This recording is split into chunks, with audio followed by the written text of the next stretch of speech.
한국. 기술은 좋지만 시스템이 미숙해. 전형적인 아시아 감성이야.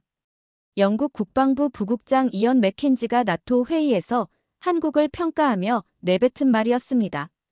54년간 쌓아온 경험과 자신감으로 무장한 그에게 한국은 빠르게 성장하지만 신뢰하기 어려운 신흥국 그 이상도 이하도 아니었죠.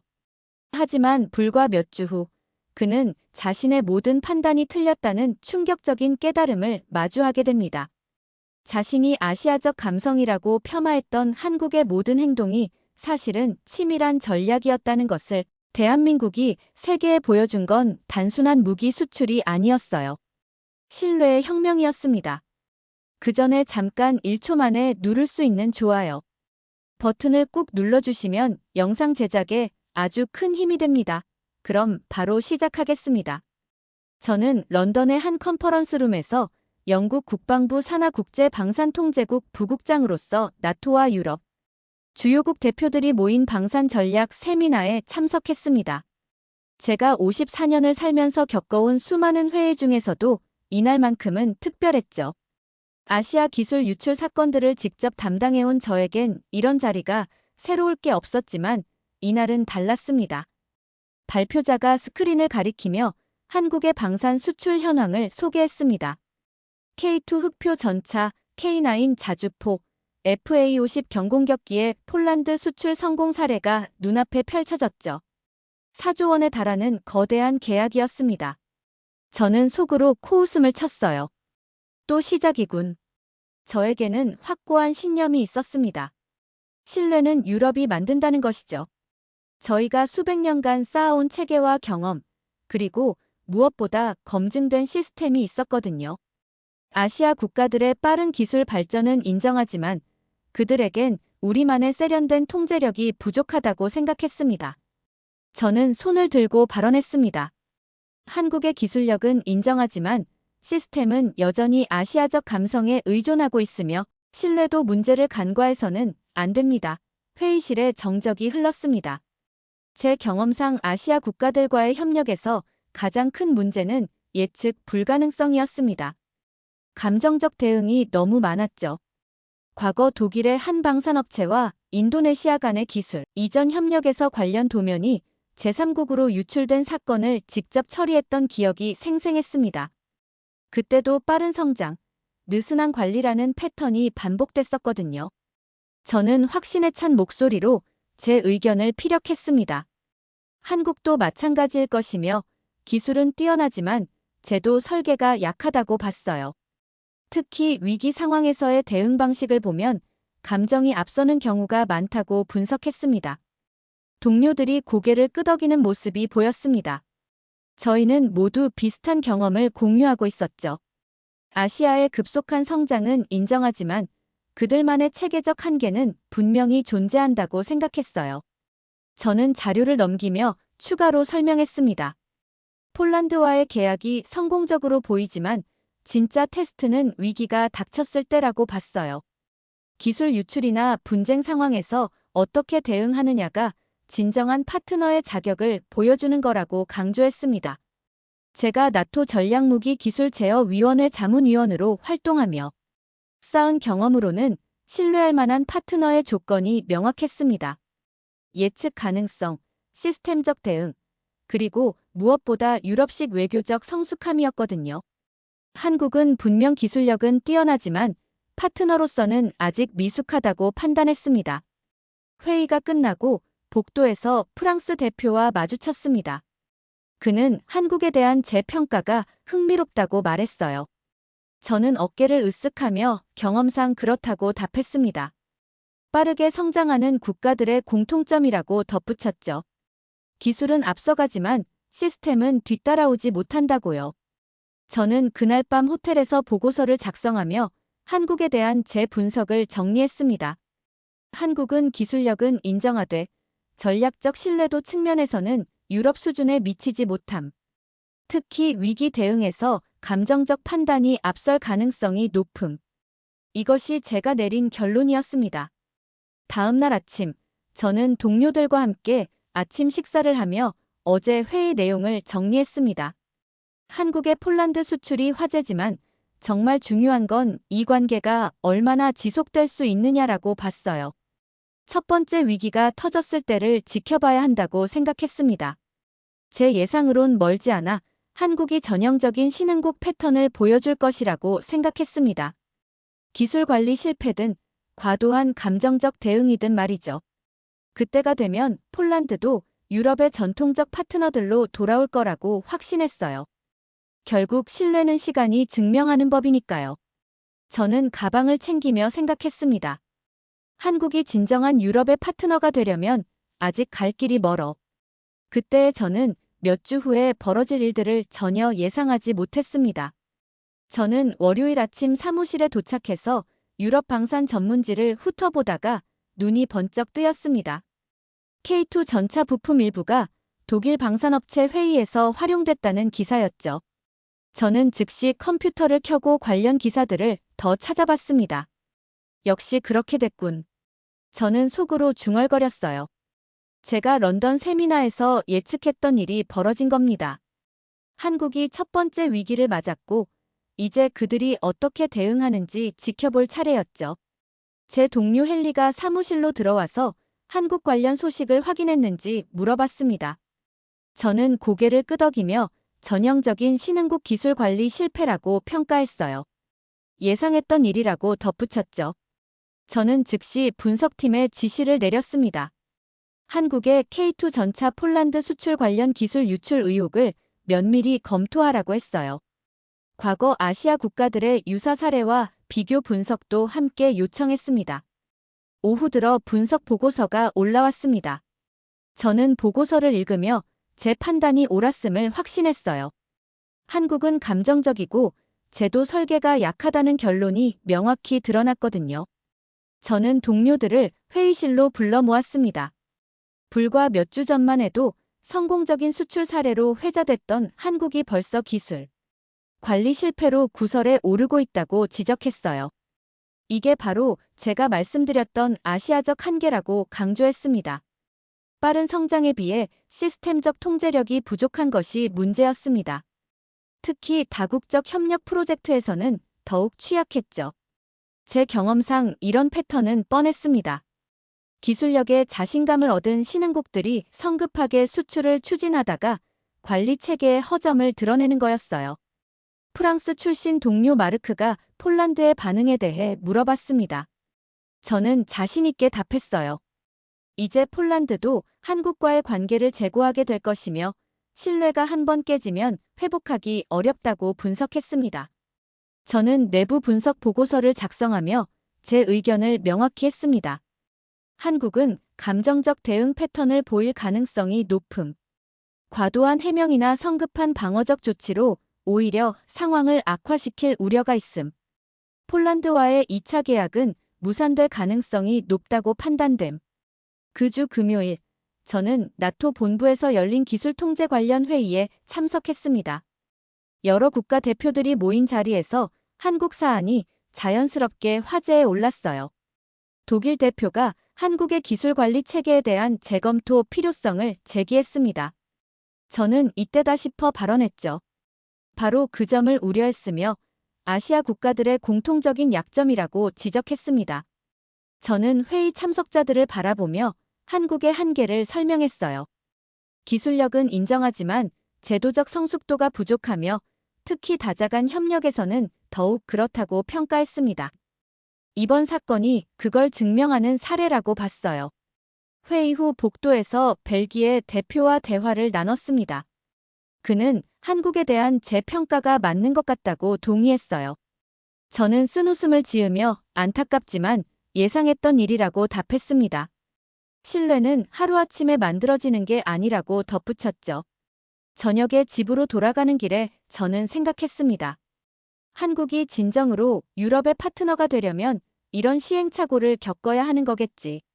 하지만 그 과정에서 잃는 신뢰는 회복하기 어려울 거야. 이제 한국이 어떤 변명을 늘어놓을지 보자. 저는 마지막으로 그렇게 생각하며 하루를 마무리했습니다. 그리고 다음 주 일정을 확인하며 생각했어요. 폴란드가 2차 계약을 어떻게 처리할지 지켜봐야겠다고요. 제 예상으론 계약이 무산되거나 최소한 대폭 축소될 거라고 봤습니다. 한국의 대응 방식도 전형적인 아시아 패턴을 따를 것 같았고요. 저는 기술 유출 루머가 터진 지 일주일이 지나도록 한국 정부로부터 어떤 공식 성명도 나오지 않는 것을 이상하게 여겼습니다. 평소 제가 알던 아시아 국가들의 패턴과는 달랐거든요. 헨리에게 한국 쪽 동향을 물어봤지만 공식 성명은커녕 비공식 해명도 없다는 답변이 돌아왔습니다. 정말 이상했어요. 일반적으로 이런 상황에서는 즉각적인 반응이 나와야 정상이었습니다.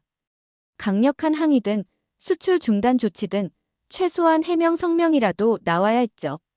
과거 일본이 비슷한 상황에 처했을 때는 24시간 내에 외교부 성명이 나왔었고 중국은 아예 관련 계약을 일시 중단시킨 적도 있었거든요. 하지만 한국은 달랐습니다. 조용했어요. 너무 조용했죠. 저는 이를 외교적 무기력으로 해석했습니다. 아마도 한국이 어떻게 대응해야 할지 몰라서 침묵하고 있는 게 아닐까 생각했어요. 혹은 약자 콤플렉스 때문에 큰 파장을 일으키기를 꺼려하는 것일 수도 있었고요. 분석팀 회의에서 저는 이 상황을 명백한 경험 부족의 증거라고 평가했습니다. 위기 대응 매뉴얼이 없거나 있다 해도 실전 경험이 부족해서 어찌할 바를 모르고 있는 것이라고 분석했어요. 제 동료들도 비슷한 의견이었습니다. 마르크는 유럽이라면 벌써 외교적 해법을 찾았을 텐데 한국은 너무 수동적이라고 평가했어요. 저는 한국의 침묵을 여러 각도로 분석해봤습니다. 첫째, 대응 능력의 부재. 둘째, 사태를 키우기 싫어하는 소극적 자세. 셋째, 내부 의견 조율의 어려움. 어떤 것이든 결국 시스템적 미숙함을 보여주는 증거였죠. 2차 계약은 무산될 것이라는 제 판단은 더욱 확고해졌습니다. 폴란드 입장에서 보면 파트너가 위기 상황에서 아무런 대응도 하지 않는다는 건 신뢰할 수 없다는 신호나 마찬가지였으니까요. 저는 나토 본부에 제출할 주간 보고서를 작성했습니다. 한국의 침묵은 외교적 미숙함을 보여주는 전형적 사례. 위기 관리 능력의 부재로 판단됨. 폴란드와의 2차 계약 전망은 매우 부정적. 그 주 수요일, 저는 폴란드 국방부 관계자와 비공식 점심 자리를 가졌습니다. 야누시와의 대화에서 저는 솔직한 의견을 피력했어요. 한국의 현 상황이 실망스럽다고 말했습니다. 이런 상황에서 침묵한다는 건 파트너로서의 자질에 의문을 갖게 만든다고 지적했죠. 야누시는 고개를 끄덕이며 폴란드 정부 내부에서도 고민이 많다고 털어놨어요. 기술은 좋지만 신뢰관계에 대한 우려가 커지고 있다고 했습니다. 폴란드 정부 내부에서도 2차 계약에 대한 회의적 시각이 커지고 있으며 국민들도 의문을 제기하기 시작했다고 전했어요. 저는 당연한 반응이라고 봤습니다. 신뢰는 쌓기 어렵고 깨지기 쉬운 법이니까요. 한국이 지금이라도 제대로 된 대응을 했다면 모를까, 이런 식으로 침묵만 지키면 더욱 문제가 될 거라고 판단했어요. 그날 오후 사무실로 돌아와서 저는 팀원들에게 점심자리에서 들은 내용을 공유했습니다. 폴란드 내부에서도 한국에 대한 신뢰가 흔들리고 있다는 소식이었어요. 예상했던 일이지만 생각보다 빨리 진행되고 있었습니다. 저는 컴퓨터 앞에 앉아 한국 관련 최신 뉴스를 검색해봤습니다. 여전히 공식적인 대응은 없었어요. 언론 보도도 미미했고 정부 차원의 해명도 전혀 없었죠. 이 정도면 정말 문제가 심각하다. 저는 생각했어요. 설마 대응 방법을 모르는 건 아니겠지만 이렇게 오래 침묵한다는 건. 저는 아시아 담당 동료 제임스에게 연락을 취했습니다. 한국 쪽 움직임이 파악된 게 있는지 물어봤어요. 제임스도 저와 같은 의문을 표했습니다.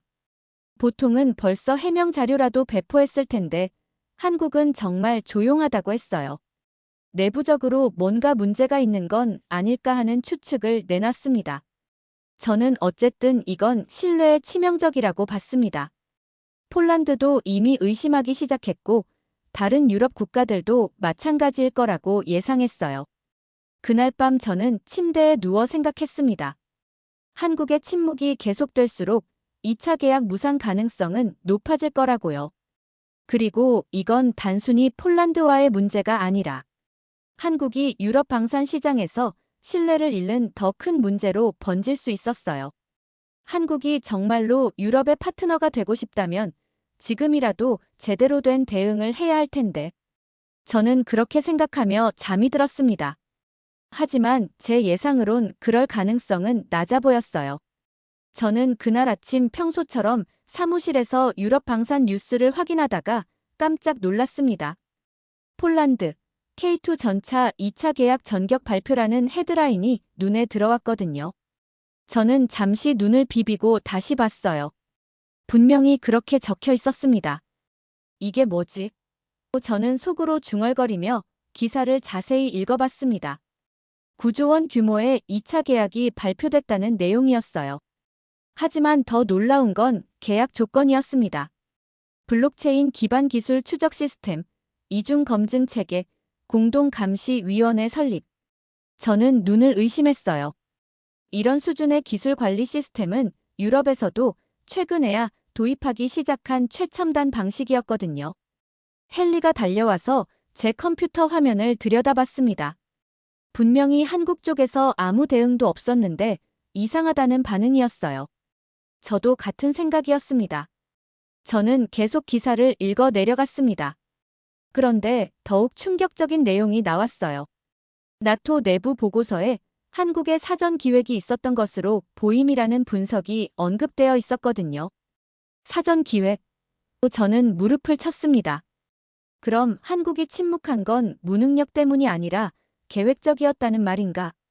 저는 서둘러 나토 내부 자료에 접근했습니다.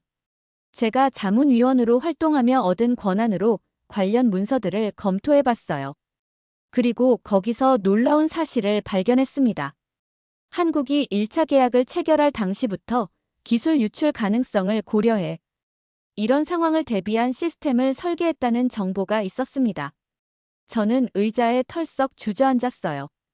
제가 지금까지 외교적 무기력이라고 해석했던 한국의 침묵이 사실은 계산된 대응이었다는 겁니까? 저는 머리가 복잡해졌습니다. 제 분석이 완전히 틀렸다는 뜻이었거든요. 헨리가 걱정스럽게 물어봤지만 저는 전혀 괜찮지 않았어요. 제가 한국을 완전히 잘못 봤다는 걸 깨달았거든요. 저는 다시 계약 조건들을 살펴봤습니다. 블록체인 기반 기술 추적이라. 이건 독일이나 프랑스에서도 아직 완전히 도입하지 못한 시스템이었어요. 한국이 이런 걸 준비하고 있었다니 저는 믿을 수가 없었습니다. 이중 검증 체계도 마찬가지였죠. 기술 유출을 원천적으로 차단하는 동시에 투명성까지 보장하는 방식이었어요. 이런 시스템을 설계하려면 상당한 수준의 전략적 사고가 필요했습니다. 그럼 한국이 기술 유출 루머가 터지는 것도 예상했다는 말인가? 저는 소름이 돋았어요. 만약 그렇다면 침묵도, 무대응도 모두 계획의 일부였을 수 있었습니다. 저는 급히 폴란드 측 관계자에게 연락을 취했습니다. 야누시에게 2차 계약 소식이 정말인지 확인했어요. 그는 방금 공식 발표했다며 흥분한 목소리로 답했습니다. 한국 측에서 제시한 기술 관리 시스템이 정말 인상적이며 폴란드가 걱정했던 모든 문제들을 해결해준다고 설명했어요. 제가 언제부터 이런 협상이 진행된 건지 조심스럽게 물어보자 야누시는 잠시 망설이더니 답했습니다. 사실은 1차 계약 때부터 한국 측에서 이런 시스템을 언급했었다는 것이었어요. 다만 공개하지 않았을 뿐이라고 했습니다. 저는 전화를 끊고 한동안 멍하니 앉아 있었습니다. 제가 아시아적 감성이라고 폄하했던 한국의 대응이 사실은 치밀한 전략이었다니요. 오후에 나토 긴급회의가 소집됐습니다. 여러 국가 대표들이 모인 가운데 한국의 2차 계약에 대한 논의가 시작됐어요. 독일 대표가 이례적인 사례라며 기술 유출 의혹이 제기된 상황에서 오히려 계약이 확대되었다고 언급했습니다. 저는 발언권을 요청했습니다. 제가 한국을 잘못 평가했던 것 같다고 시인했어요. 회의실이 조용해졌습니다. 한국의 대응은 저희가 생각했던 것보다 훨씬 체계적이었다고 설명했어요. 프랑스 대표가 구체적인 면을 묻자 저는 자료를 펼치며 설명했습니다. 블록체인 기반 추적 시스템만 봐도 단순한 기술 이전이 아니라 신뢰를 구조화한 것이라고 분석했어요. 의심을 불식시키는 게 아니라 의심 자체를 불가능하게 만든 시스템이라고 평가했습니다. 회의가 끝나고 저는 사무실로 돌아와 깊이 생각에 잠겼습니다. 제가 지금까지 한국에 대해 가졌던 편견들이 하나씩 무너지고 있었어요. 신뢰는 유럽이 만든다고 믿어왔는데 한국은 신뢰를 설계했습니다. 감정적 대응 대신 시스템적 해결책을 준비했고 침묵을 통해 상대방이 먼저 움직이게 만들었어요. 저는 그동안 작성했던 보고서들을 다시 꺼내봤습니다. 한국은 감정적이고 제도 설계가 약하다라고 쓴 문장들이 부끄럽게 느껴졌어요. 그날 저녁 집에 돌아가서 아내에게 말했습니다. 제가 한국을 완전히 잘못 봤다고 털어놨어요. 그들은 제가 생각했던 것보다 훨씬 전략적이었다고 설명했습니다. 아내가 궁금해하자 저는 상세히 설명했어요.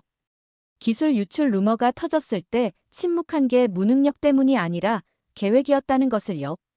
그들은 처음부터 이런 상황을 예상하고 대비책을 준비해둔 거였다고 말했어요. 저는 그날 밤 늦게까지 잠들지 못했습니다. 제가 54년 동안 쌓아온 경험과 판단력에 대한 자신감이 흔들렸거든요. 한국이 보여준 건 단순한 기술력이 아니라 전략적 사고의 진화였습니다. 저는 폴란드 2차 계약 발표 이후 일주일 동안 한국에 대한 제 판단을 재검토하느라 밤잠을 설쳤습니다.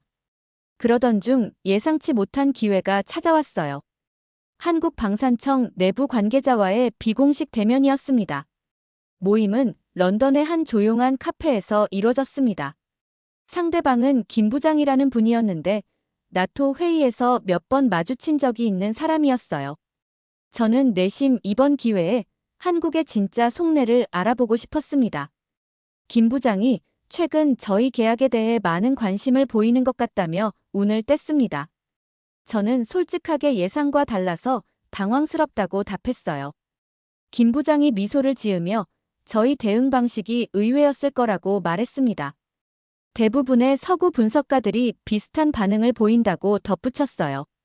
저는 직접적으로 정말로 계획적이었는지 물어봤습니다. 그의 답변은 충격적이었어요.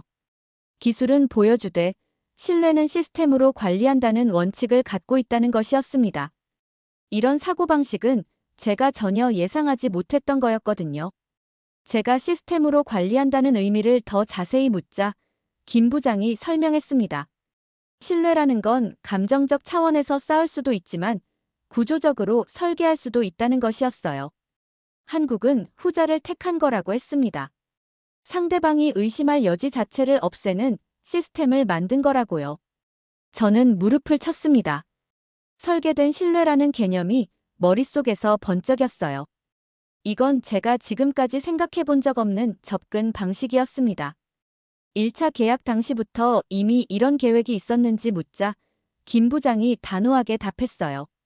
물론이라고 했습니다. 폴란드와의 첫 계약을 체결하면서 이미 2차, 3차 계약에서 발생할 수 있는 모든 시나리오를 검토했다는 것이었어요. 기술 유출 의혹도 그중 하나였다고 했습니다. 저는 소름이 돋았습니다. 한국이 이렇게까지 치밀하게 계획을 세웠다니요. 침묵도 전략의 일부였는지 물어봤어요. 김 부장이 의미심장하게 답했습니다. 때로는 말하지 않는 것이 더 큰 메시지가 된다고요. 한국이 즉각 반박하거나 해명했다면 방어적으로 보였을 거라고 했습니다. 하지만 침묵하면서 시스템적 해답을 제시했다고 설명했어요. 저는 이 대화를 통해 제가 한국을 얼마나 잘못 이해했는지 깨달았습니다. 제가 아시아적 감성이라고 폄하했던 부분들이 사실은 정교한 계산의 결과였던 거예요. 김 부장이 반대로 유럽에서는 신뢰를 어떻게 쌓는지 궁금하다고 물었습니다. 저는 잠시 생각해보고 답했습니다. 보통은 오랜 시간에 걸친 관계 형성, 상호 이해, 문화적 공감대 같은 것들이라고요. 말하고 보니 제 답변이 구태의연하게 느껴졌어요. 김 부장이 한국의 방식은 조금 다르다고 설명했죠. 감정이나 문화에 의존하지 않고 객관적으로 검증 가능한 시스템을 만든다는 것이었어요. 그러면 신뢰하고 싶지 않아도 신뢰할 수밖에 없게 된다고 했습니다.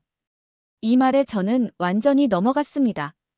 한국이 추구하는 건 전통적인 신뢰 구축이 아니라 신뢰의 구조화였던 거예요.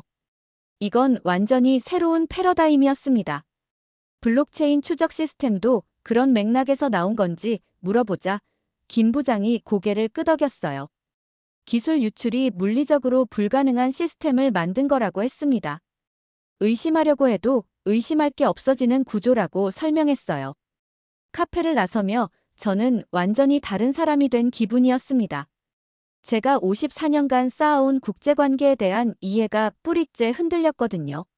사무실로 돌아와서 저는 동료들에게 이번 만남에서 들은 내용을 공유했습니다.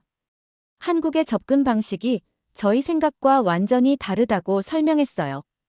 헨리가 어떻게 다른지 물어봤습니다. 저는 설명했습니다. 저희는 신뢰를 쌓으려고 하는데 한국은 신뢰를 설계한다고요. 감정적 차원이 아니라 시스템적 차원에서 접근하는 거라고 말했어요. 그날 저녁집에서 저는 오랫동안 생각에 잠겼습니다. 한국이 보여준 설계된 신뢰라는 개념이 머리에서 떠나지 않았어요. 이게 진짜 미래의 외교 방식일까?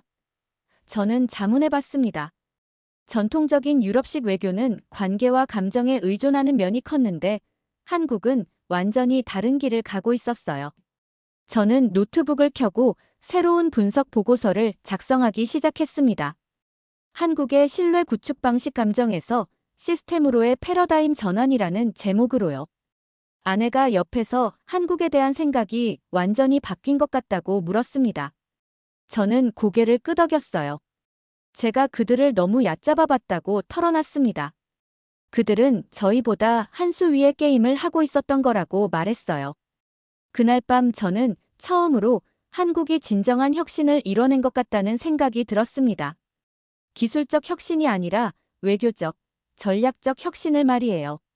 그리고 그것이 앞으로 국제관계의 새로운 표준이 될 수도 있겠다는 생각까지 들었어요. 저는 브뤼셀 나토 본부에서 열린 기술통제회의에 참석하며 마음이 복잡했습니다. 불과 몇 주 전만 해도 한국을 비판적으로 평가했던 제가 이제는 그들의 혁신적 접근 방식을 이해하게 됐거든요. 회의실에 들어서자 여러 국가 대표들이 모여 있었습니다.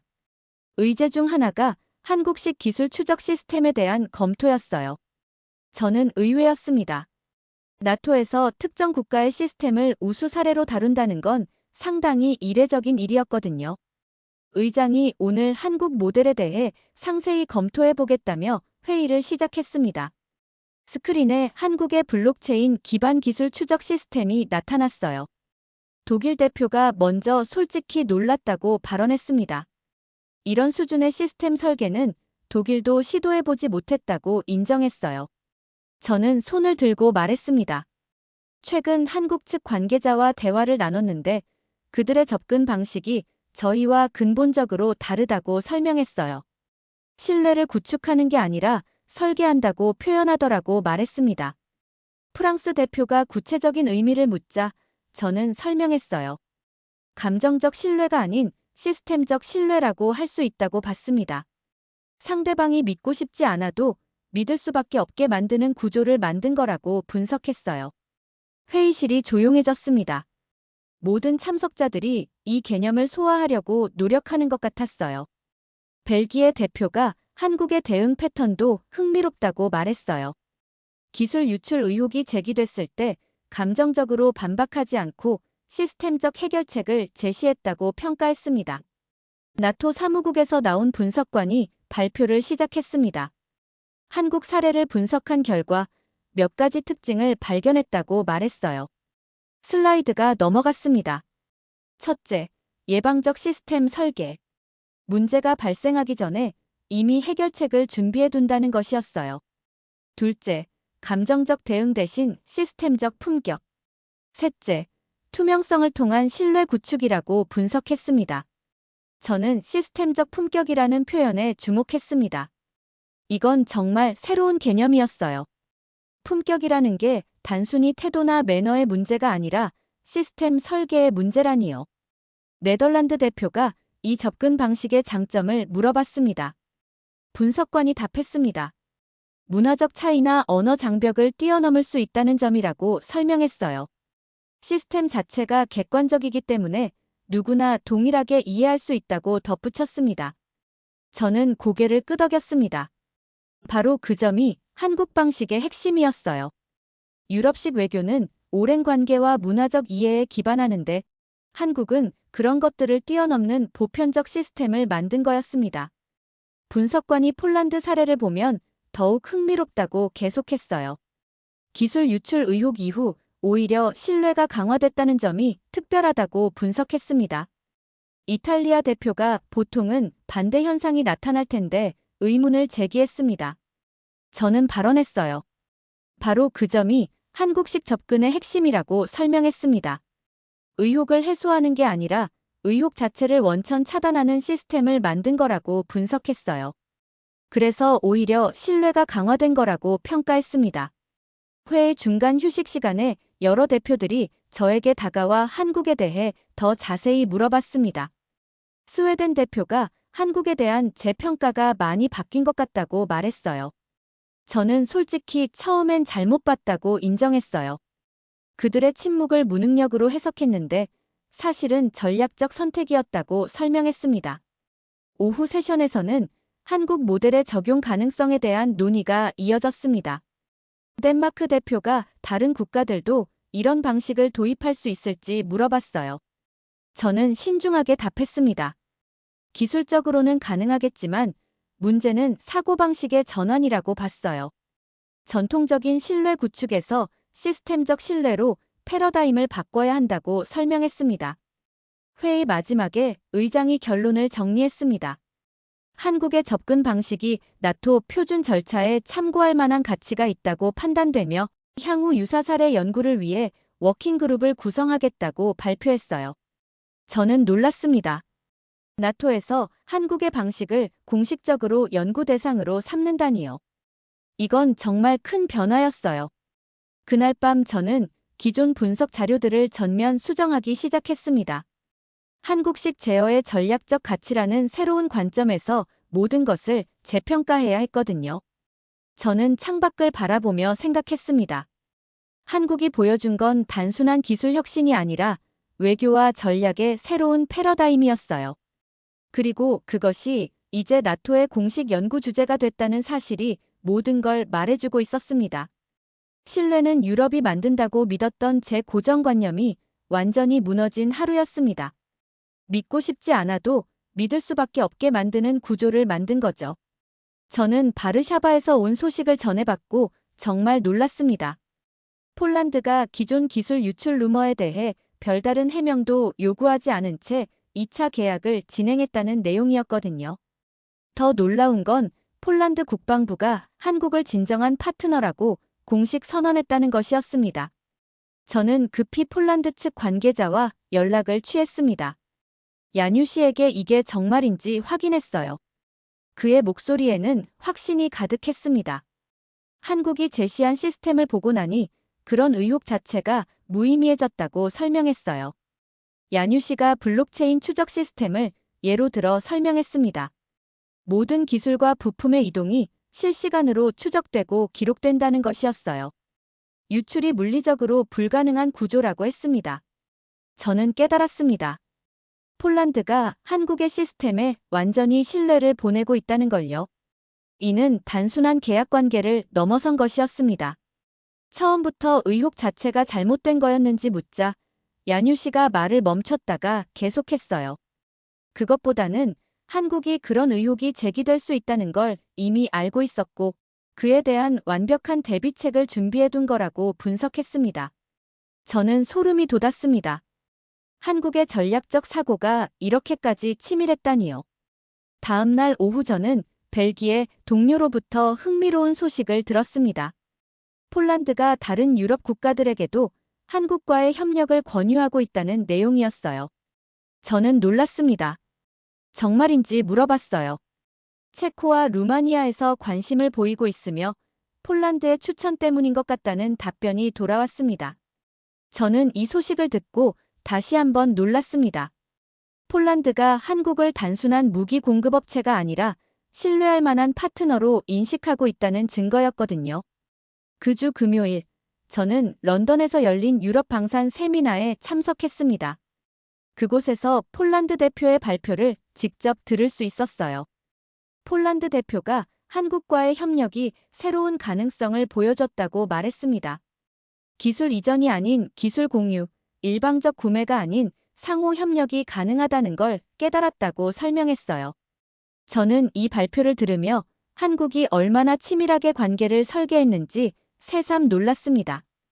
단순히 무기를 파는 게 아니라 새로운 형태의 파트너십을 만들어낸 거였어요.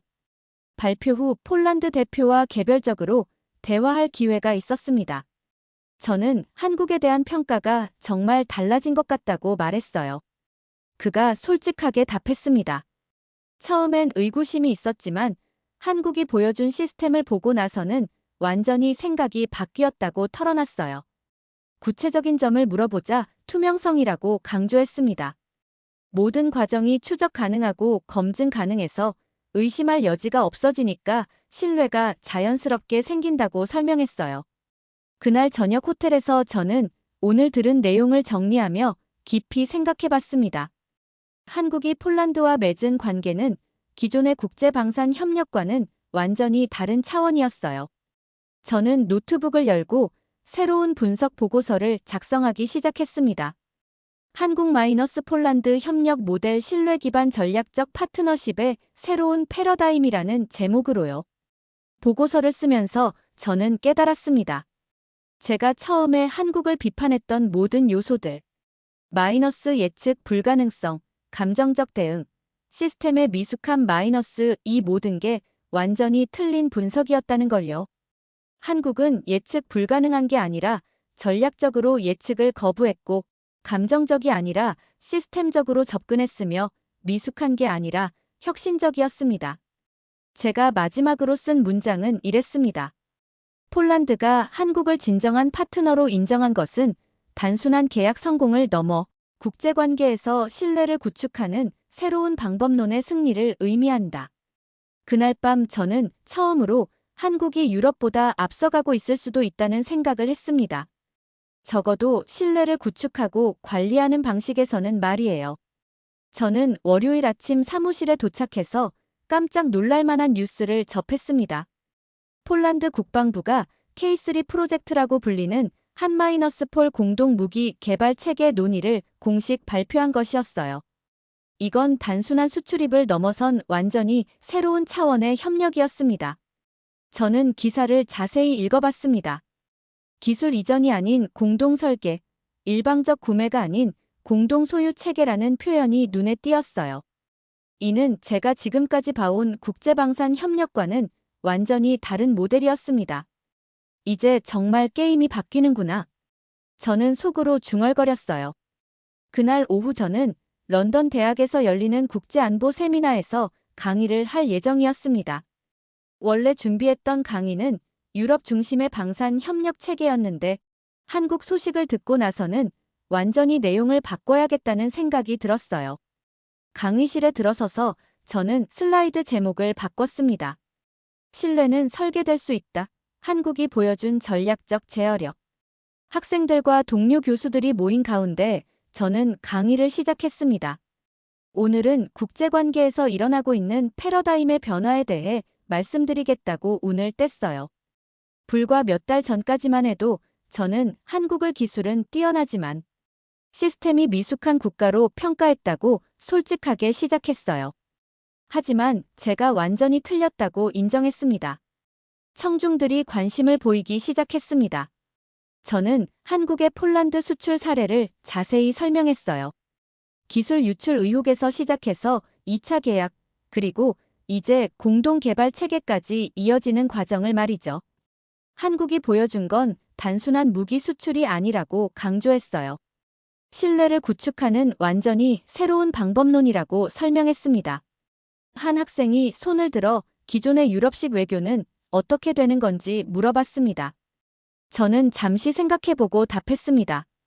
좋은 질문이라고 말하며 유럽식 외교가 잘못된 건 아니지만 한국이 보여준 방식이 더 효율적이고 보편적일 수 있다고 평가했어요. K3 프로젝트를 예로 들며 새로운 슬라이드를 보여줬습니다. 이건 기술 이전이 아닌 공동 창조라고 설명했어요. 한 나라가 다른 나라에게 기술을 주는 게 아니라 함께 새로운 기술을 만들어내는 거라고 분석했습니다. 또 다른 학생이 앞으로 국제관계가 어떻게 변할 것 같은지 질문했습니다. 저는 확신에 찬 목소리로 답했어요. 한국이 보여준 모델이 새로운 표준이 될 가능성이 높다고 봤습니다. 감정이나 문화에 의존하지 않는 시스템적 신뢰가 더 안정적이고 확장 가능하다고 설명했어요. 강의가 끝나고 여러 교수들이 저에게 다가왔습니다. 옥스퍼드 대학의 존 교수가 한국에 대한 제 평가가 180도 바뀐 것 같다고 말했어요. 저는 처음엔 제 고정관념이 문제였다고 인정했습니다. 아시아 국가들을 너무 단순하게 봤던 것 같다고 반성했어요. 저는 강의 후 카페에서 동료들과 대화를 나눴습니다. 캠브리지 대학의 사라 교수가 한국의 접근 방식에서 가장 인상적인 건 뭔지 물어봤어요. 저는 예측 가능성이라고 답했습니다. 그들은 상대방이 무엇을 우려할지 미리 알고 그에 대한 해답을 준비해둔다고 설명했어요. 그래서 신뢰가 자연스럽게 생기는 거라고 분석했습니다. 그날 저녁 집으로 돌아가는 길에 저는 깊이 생각에 잠겼습니다. 한국이 보여준 변화는 단순히 한 나라의 성공 사례가 아니었어요. 국제관계 자체의 진화를 보여주는 사례였습니다. 집에 도착해서 아내에게 오늘 강의하면서 깨달은 게 있다고 말했습니다. 한국이 정말로 새로운 길을 개척하고 있는 것 같다고 털어놨어요. 아내가 궁금해하자 저는 설명했어요. 국가 간 신뢰를 만드는 방식이라고 했습니다. 기존에는 오랜 시간에 걸친 관계 형성이 필요했는데 한국은 시스템으로 그걸 대체했다고 분석했어요. 저는 그날 밤 마지막으로 한 가지 깨달음을 얻었습니다. 강국의 정의가 바뀌고 있다는 것이었어요. 진짜 강국은 상대가 배신했을 때 분노하는 나라가 아니라 다시 함께 일하고 싶게 만드는 나라다. 이 문장이 머릿속에 떠올랐을 때 저는 소름이 돋았습니다. 한국이 폴란드에게 보여준 게 바로 그것이었거든요. 의혹이 제기됐을 때 감정적으로 반응하지 않고 오히려 더 강력한 파트너십을 제안한 건 말이에요. 저는 일기장을 펼치고 그날의 감상을 적었습니다. 오늘 나는 국제관계의 새로운 패러다임을 목격했다.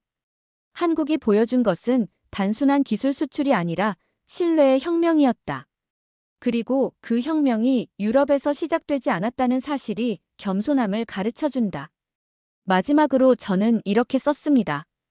54년을 살면서 이렇게 내 관점이 완전히 바뀐 적은 처음이다. 한국은 우리에게 새로운 가능성을 보여줬다. 이제 우리가 배울 차례다. 그날 밤 저는 정말로 새로운 시대가 시작됐다는 확신을 갖고 잠이 들었습니다. 한국이 만든 변화는 되돌릴 수 없는 흐름이 될 것 같았어요. 이었어요. 이건 단순한 수출입을 넘어선 완전히 새로운 차원의 협력이었습니다. 저는 기사를 자세히 읽어봤습니다. 기술 이전이 아닌 공동 설계, 일방적 구매가 아닌 공동 소유 체계라는 표현이 눈에 띄었어요. 이는 제가 지금까지 봐온 국제방산 협력과는 완전히 다른 모델이었습니다. 이제 정말 게임이 바뀌는구나. 저는 속으로 중얼거렸어요. 그날 오후 저는 런던 대학에서 열리는 국제안보 세미나에서 강의를 할 예정이었습니다. 원래 준비했던 강의는 유럽 중심의 방산 협력 체계였는데 한국 소식을 듣고 나서는 완전히 내용을 바꿔야겠다는 생각이 들었어요. 강의실에 들어서서 저는 슬라이드 제목을 바꿨습니다. 신뢰는 설계될 수 있다. 한국이 보여준 전략적 제어력. 학생들과 동료 교수들이 모인 가운데 저는 강의를 시작했습니다. 여러분, 오늘은 국제관계에서 일어나고 있는 패러다임의 변화에 대해 말씀드리겠습니다. 불과 몇 달 전까지만 해도 저는 한국의 기술은 뛰어나지만 시스템이 미숙한 국가로 평가했습니다. 저는 솔직하게 시작했어요. 하지만 제가 완전히 틀렸습니다.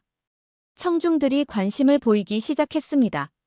저는 한국의 폴란드 수출 사례를 자세히 설명했어요.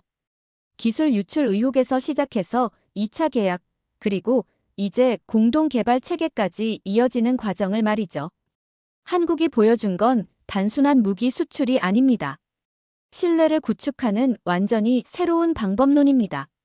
한 학생이 손을 들었습니다. 교수님, 그럼 기존의 유럽식 외교는 어떻게 되는 건가요? 저는 잠시 생각해보고 답했습니다. 좋은 질문이네요. 유럽식 외교가 잘못된 건 아니에요. 다만 한국이 보여준 방식이 더 효율적이고 보편적일 수 있다는 거죠. K3 프로젝트를 보세요. 저는 새로운 슬라이드를 보여줬어요. 이건 기술 이전이 아닌 공동 창조입니다.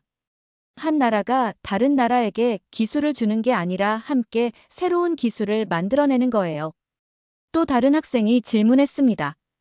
그럼 앞으로 국제관계가 어떻게 변할 것 같으십니까? 저는 확신에 찬 목소리로 답했어요. 한국이 보여준 모델이 새로운 표준이 될 가능성이 높습니다. 감정이나 문화에 의존하지 않는 시스템적 신뢰가 더 안정적이고 확장 가능하거든요. 강의가 끝나고 여러 교수들이 저에게 다가왔습니다. 이연, 한국에 대한 당신 평가가 180도 바뀐 것 같네요. 옥스퍼드 대학의 존 교수가 말했어요. 네, 처음엔 제 고정관념이 문제였어요. 저는 인정했습니다. 아시아 국가들을 너무 단순하게 봤던 것 같아요. 저는 강의 후 카페에서 동료들과 대화를 나눴습니다. 한국의 접근 방식에서 가장 인상적인 건 뭔가요? 캠브리지 대학의 사라 교수가 물었어요. 예측 가능성이에요. 저는 답했습니다.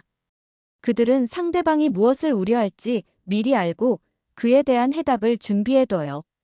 그래서 신뢰가 자연스럽게 생기는 거죠. 저는 그날 밤 마지막으로 한 가지 깨달음을 얻었습니다. 강국의 정의가 바뀌고 있다는 것이었어요. 진짜 강국은 상대가 배신했을 때 분노하는 나라가 아니라 다시 함께 일하고 싶게 만드는 나라다. 이 문장이 머릿속에 떠올랐을 때 저는 소름이 돋았습니다. 한국이 폴란드에게 보여준 게 바로 그것이었거든요. 의혹이 제기됐을 때 감정적으로 반응하지 않고 오히려 더 강력한 파트너십을 제안한 것 말이에요. 저는 일기장을 펼치고 그날의 감상을 적었습니다. 오늘 나는 국제관계의 새로운 패러다임을 목격했다. 한국이 보여준 것은 단순한 기술 수출이 아니라 신뢰의 혁명이었다. 그리고 그 혁명이 유럽에서 시작되지 않았다는 사실이 겸손함을 가르쳐준다. 마지막으로 저는 이렇게 썼습니다. 54년을 살면서 이렇게 내 관점이 완전히 바뀐 적은 처음이다. 한국은 우리에게 새로운 가능성을 보여줬다. 이제 우리가 배울 차례다. 그날 밤 저는 정말로 새로운 시대가 시작됐다는 확신을 갖고 잠이 들었습니다. 한국이 만든 변화는 되돌릴 수 없는 흐름이 될 것 같았어요. 이언 맥켄지의 이야기는 단순한 개인의 인식 변화를 넘어 우리 시대 국제관계의 새로운 가능성을 보여줍니다. 54년을 살아온 영국의 베테랑 전략가가 한국을 처음 만났을 때 그는 신뢰는 유럽이 만든다는 확고한 믿음을 갖고 있었습니다. 하지만 한국이 폴란드와 맺어가는 관계를 지켜보며 그는 완전히 새로운 세계를 발견하게 됩니다. 한국이 보여준 것은 감정이 아닌 시스템으로 신뢰를 설계하는 혁신이었습니다. 의혹에 감정적으로 반응하는 대신 의혹 자체를 불가능하게 만드는 구조를 창조했죠. 위기를 기회로 바꾸고 파트너가 다시 함께 일하고 싶어하게 만드는 진정한 강국의 모습을 보여준 것입니다. 진짜 강국은 상대가 배신했을 때 분노하는 나라가 아니라 다시 함께 일하고 싶게 만드는 나라다. 이 이야기는 K2 전차 수출의 성공담을 넘어 대한민국이 세계 무대에서 어떻게 새로운 표준을 만들어가고 있는지를 보여줍니다. 기술력만으로는 충분하지 않았습니다. 진정한 게임 체인저는 신뢰를 구축하는 방식 자체를 혁신한 것이었어요. 나토에서 한국 모델을 공식 연구 대상으로 삼고 유럽 각국이 한국의 방식을 배우려 하는 오늘, 우리는 자랑스럽게 말할 수 있습니다. 대한민국은 이제 세계가 배우고 싶어 하는 나라가 되었다고. 오늘의 사연은 여기까지입니다. 구독과 좋아요는 영상 제작에 아주 큰 힘이 됩니다.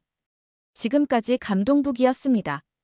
오늘도 우리 구독자님들의 가정에 따뜻한 행복이 가득하시길 진심으로 바라겠습니다. 긴 영상 끝까지 시청해주셔서 정말 감사합니다. 내일 더 좋은 이야기로 찾아뵙겠습니다. 감사합니다.